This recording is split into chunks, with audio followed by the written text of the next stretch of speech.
கண்ணிரண்டில் நூறு வெண்ணிலாக்கள் தோன்றும், ஆனாலும் அனல் பாயும். நாடி எங்கும் ஏதோ நாத வெள்ளம் ஓடும், ஆனாலும் என்னதாகும்.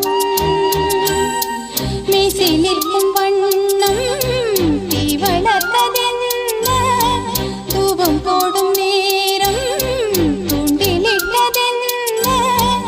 என்னையே கேட்டு ஏங்கினேன் நான். என்னுள்ளே என்னுள்ளே பல மின்னல் எழும் நேரம், எங்கெங்கோ எங்கெங்கோ என் எண்ணம் போகும் தூரம்.